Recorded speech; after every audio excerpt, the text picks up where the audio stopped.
Welcome to the second video of the series, The Art of Texturing Food for Thought, about references. This series is meant to be an art glossary about material creation. My name is Vincent Desrosiers, and I've been working in the video game industry for the past 15 years. I hope you remember the visual concept I talked about for the creation of materials. If you didn't saw the first video about art direction, I encourage you to watch it before this one. Now that you are familiar with concepts like aesthetic, medium, genre, or tone, we can move to the next topic, picking up references. As I mentioned in part 1, art direction is all about intention. Choosing your references is a key step in the creative process and a real act of commitment.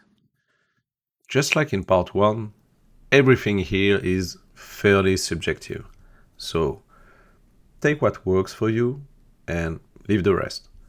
Let's get started. References are the images we use as visual guides and sources of inspiration. There is a saying that using references is what separates amateurs from professionals. While that's definitely an oversimplification, it does serve as a strong reminder of just how important references really are.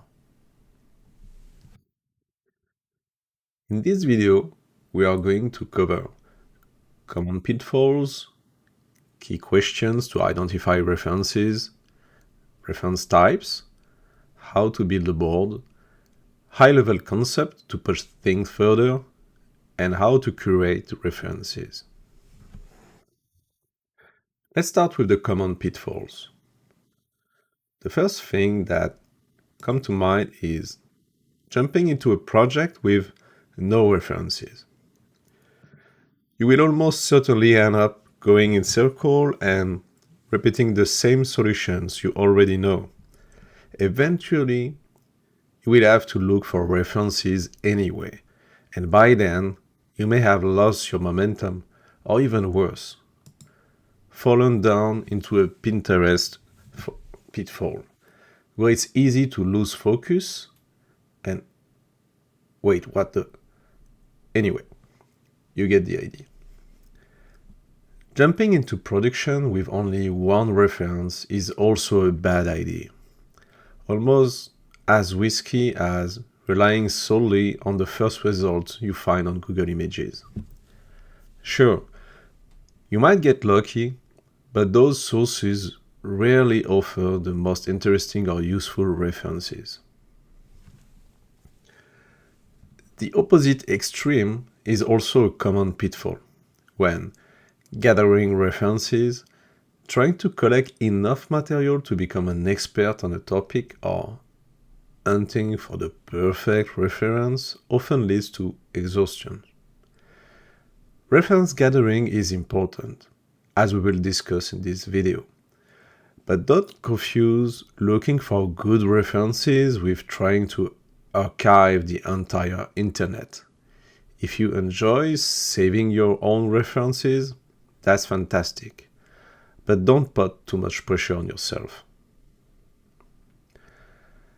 And another pitfall I often see is relying solely on ArtStation for references.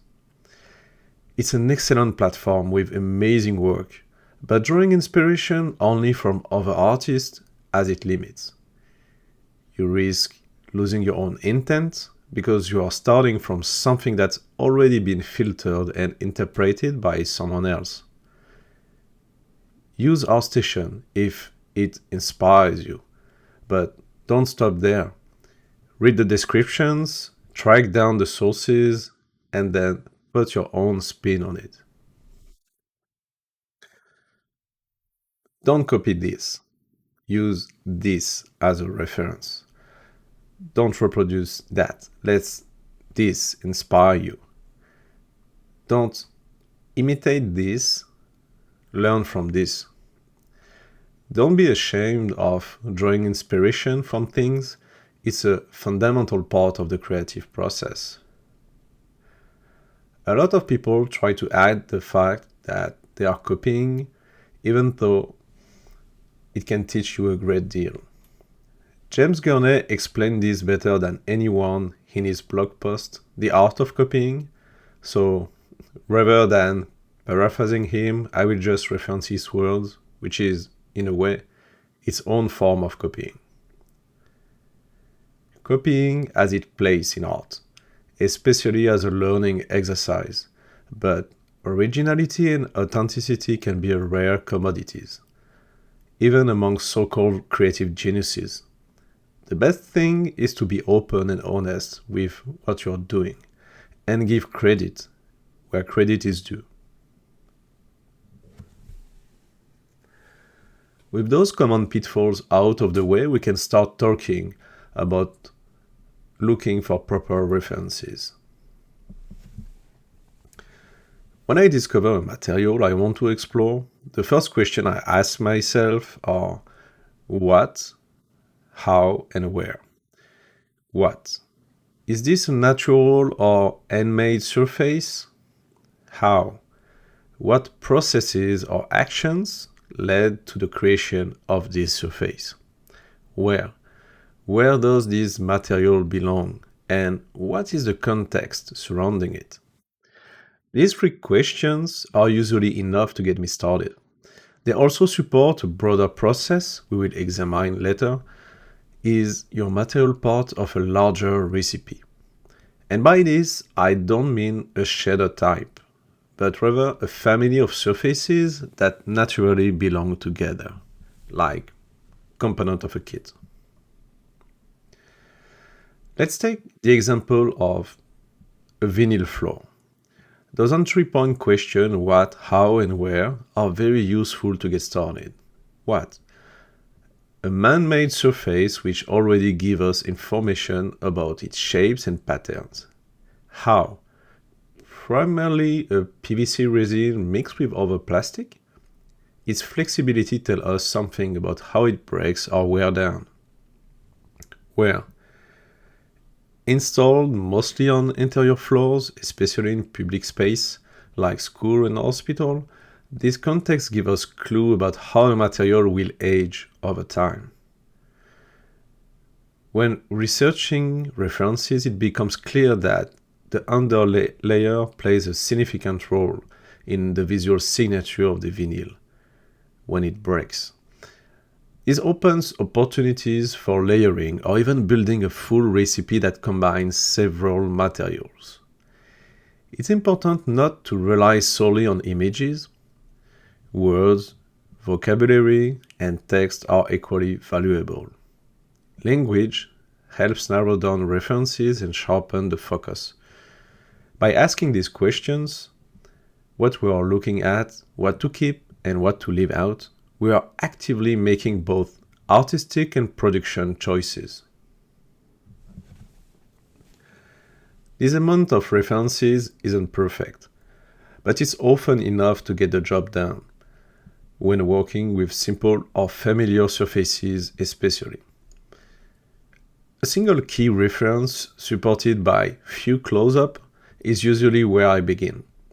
I often try to keep my references to a minimum, deliberately filtering out anything that doesn't add new information.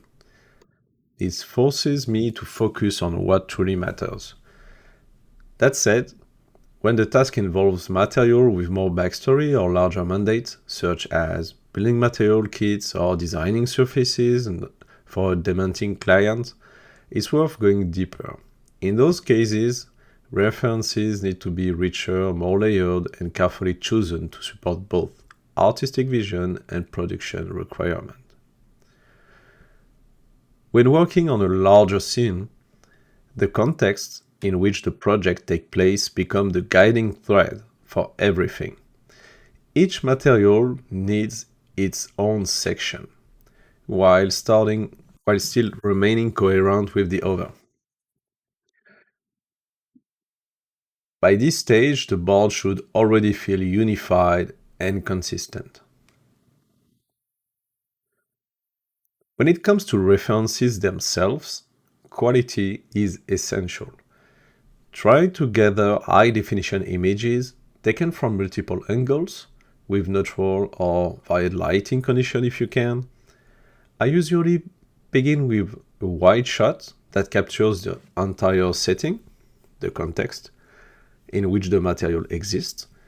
This broader context proves very useful later on, as it helps anchor the material within its environment before diving into close-up and details.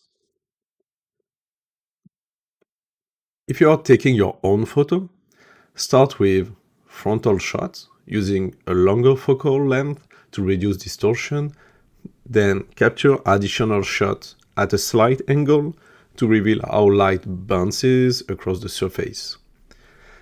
It's also very useful to document different types of features, as these details will prove valuable later on. Nowadays, most of us rely on phones for photography, but be mindful of the setting. Phones often introduce noises or apply heavy post-processing by default.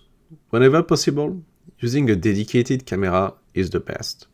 For example, I use an old Fujifilm X100S, which still does the job perfectly for my needs. Something I often like to do is include slick, darken, and edge version of a surface on the same cutout sheet, even when I'm focusing on just one state. This approach helps me better understand the core material and visualize the direction I'm heading toward. It also establishes clear visual boundaries, making it easier to define the material's full range and potential evolution. Whenever possible, I also like to capture short video clips alongside my photo references. I usually take macro or close-up shot with my camera and quick video with my phone. Video are especially useful for documenting how a material responds to light, touch, or movement.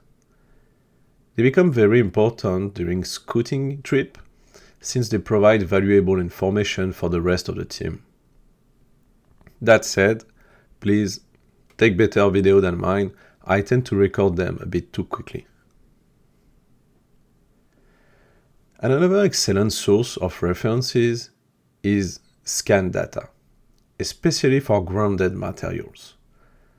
The color information is obviously valuable, but I found everything else very cool, like the normal 8 map and close-up shot. Texture.com is the website I usually visit to find clean scan data for comparison. By hovering over an image and pressing Z, you can preview a chunk of the texture. This quick look is often enough to identify few key features before deciding whether you need to download the full file.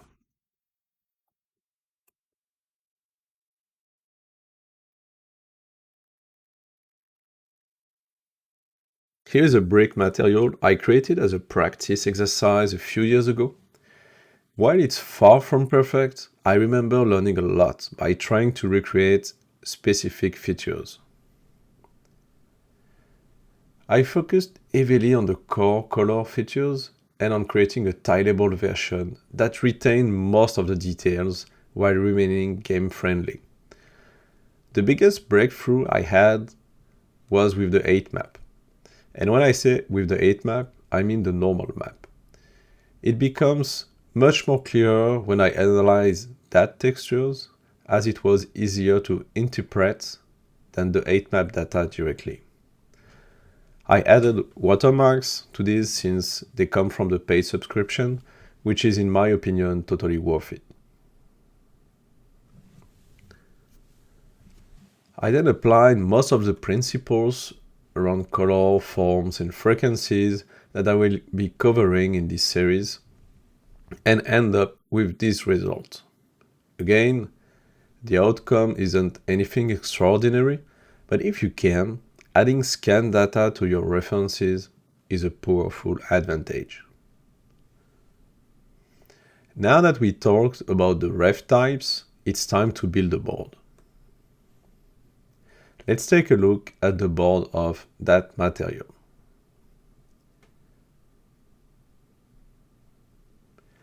As we saw with the vinyl, paint, and other examples, I usually gather references the following way. A key reference, at least one close-up, environmental context images, interesting features or props I want to include. These may require extra references, possible variations if I think they are relevant, and scan references from texture.coms. I arrange my references so they fit neatly on a regular computer screen. This is intentional, as it speeds up the workflow. For more complex or stylized projects, my board can be structured around shapes, color, or other categories. The key here is to adapt the organization to what best fits your needs. Except for the scans, all my references are self-made, though they could just as easily have come from the internet without any issue. That being said, I want to go a little deeper for those who need to produce material with more backstory or take on larger mandates such as material kits, surfaces for a demanding client. Let's take another practical example. You want to create wall stones for antique ruins, but you also want the result to feel more iconic. How do you approach such a vast subject? After all, wall stones exist everywhere on the planet. What if it's not just a practice piece or a standalone material? What if you need to push things further and make bold choices? Especially when the material is intended for a scene or professional production. Apart from building a board, reference gathering brings this idea of question and looking at the bigger picture. Just like in art direction, there are key concepts that help identify more appealing references through reasoning. For this, I usually focus on nature, location, state, and tone. Nature. What is the material essence? For a wall stone, this could mean the type of architecture. Location. Where is it found? The place, region, or country provides cultural and environmental context. State. What condition is it in? Is it brand new, aged, decayed, under construction? Finally, the tone. What mood or atmospheres do we want to convey? This ties back to our earlier discussion on art direction. By breaking references down into these categories, it becomes easier to filter, compare, and select the ones that truly support the project vision. Nature first. When working on a wall stone, the nature of the surface is architecture, and it's always linked to a culture. Is it from Mesopotamia, Cambodia, a Roman temple, or Zimbabwe? Just to name a few. Each origin comes with its own material types, symbols, construction techniques, and styles, all of which can lead you down fascinating visual rabbit hole. Don't be intimidated by this. It's perfectly normal to not know everything. In fact, reference searching is one of the best learning opportunities you will encounter. Origin. Even within the same type of architecture, the outcome can vary greatly. Are our wall stone ruins in France, Algeria, or UK? Consider that empires like Rome stretch across almost half the globe, making the range of possibility enormous. Cultures often imported or repurposed materials, cedar from Lebanon, marbles from Greek quarries, or scavenged elements from other sites.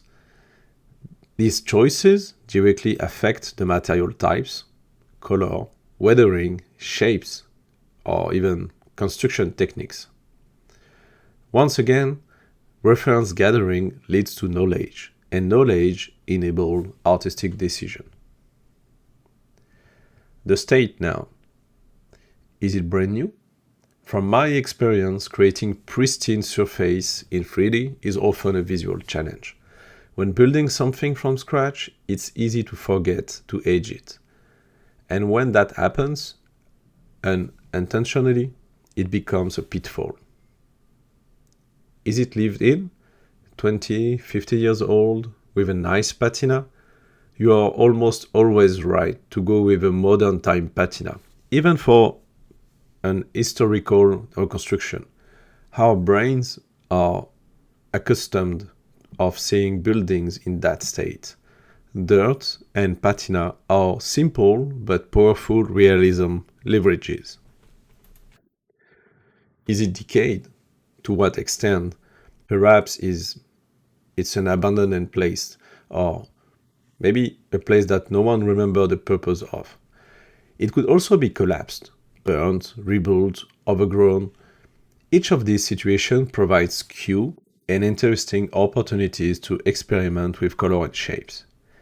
The state is often linked to the tone, since it can greatly influence what references you choose. As we discussed in part 1 on art direction, tone helps to decide whether to exaggerate or simplify element. Do you approach it in a clinical way, like a documentary? Lean towards something more theatrical, like a movie? Or go completely romantic, like an old painting? Just to name a few possibilities. Tone is often forgotten or overlooked, but is essentially the intent behind the work, shaping how people will feel when they experience it. Again, nature, location, state, and tone are not mandatory for every material or project you are going to create. I usually go this deep when working on production material kits, entire scenes, or when a mandate will be handed off to someone else, such as outsourcing. Still, these categories often help me to get started and allow me to communicate a clear vision. Of course, aesthetic and overall art direction will always influence your references, but I won't repeat what we already covered in part 1. I worked on this scene a few years ago, with each element having its own dedicated reference section. Here is how it translates in terms of nature, location, state, and tone. An Ottoman bath, a gigantic stone building with Turkish influence. I choose to give it a Syrian spin with bicolor walls and arches inspired by the famous Damascus Bazaar caravanserai. The state needed to be decayed and patined, while the tone leaned toward romantic Orientalism.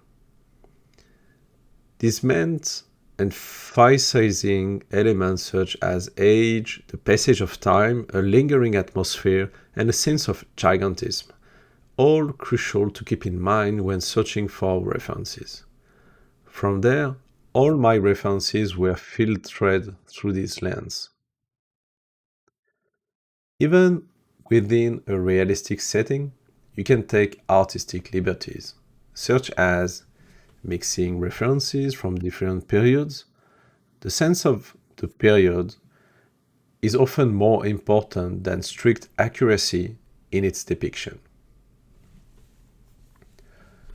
Orientalist painting was a great source of inspiration for this approach, as it represents a romanticized, even fantastical vision of a period rather than a precise reconstruction. Now that we covered the what and the why, we can move to the how to curate the references. To build my references boards, I usually rely on two main tools, like many artists, PureRef and Miro. Both are free. PureRef entirely and Miro for personal use with only few restrictions. I also use Ideation to create my personal references locally and Pinterest for online collections. Finally, like everyone, I often turn to Google Images, though with a few adjustments tailored to material art topic. Like many, I use Pinterest. It flows, especially since the AI fluid, but with thorough curation, it can still be a very powerful tool. I personally structure it by material types or concept that makes sense for me, so I can both curate effectively and quickly find the images I've saved. Adhesion is another great tool for creating references. It's fantastic for organizing personal photo. As an open source software, it allows you to tag images. Those tags can be shared with others across different computers, making it easy to maintain a shared library. It also works seamlessly with PureRef, since it was originally designed to complement it. If you rely on Google, it just requires a bit of thorough research. One useful tip I learned from a friend, Thibaut Remel, is to use the advanced images search, which allow you to find not only large, but sometimes gigantic images, even in a raw format. It's still limited, but it can bring some very good surprises. Beyond online searches, traveling is also a fantastic way to gather references. Doing it for real can be costly, but Google Maps offers a surprisingly effective alternative. While the resolution is lower, it provides so much context and insight that it almost feels like cheating. I often use it for complementary images to capture environmental context or to study how things look as a whole. It gives you entire chunks for an environment with all the shapes and color cues you need to get started. For higher resolution imagery, turn to Google Earth, which can provide sharper details for reference gathering. Of course, those tricks apply if you are looking for architectural references. If you work on paintings, ships, weapons, etc., free online resources like Wikimedia Commons are invaluable. In addition, many museums, including the Smithsonian, the Met, the National Gallery of Art, and the MoMA, have now digitalized large portions of their collections. There is also crazy sources like Sharpie or National Archives that have hundreds of thousands of high-resolution images of interesting subjects.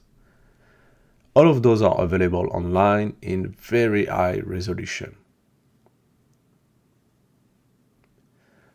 By digging into all of these topics, here and there, I've discovered so many things I never knew existed, like the Shikumen houses of Shanghai, which uniquely combine Western and Chinese architecture, the Corsair Republic of the 17th century pirates based in Morocco, the use of poster color by Japanese studios, a specific paint that gives background an incredible vibrancy, These are the kind of anecdotes that spark my imagination and get me rolling on projects. Digging into references never disappoints. Stay curious and keep creating. This concludes the second part of the art of texturing, food for thought about references. I hope you enjoyed exploring this topic as much as I did. I'd love to hear your thoughts in the comments. Your feedback will help me to improve the next episode. Bye for now.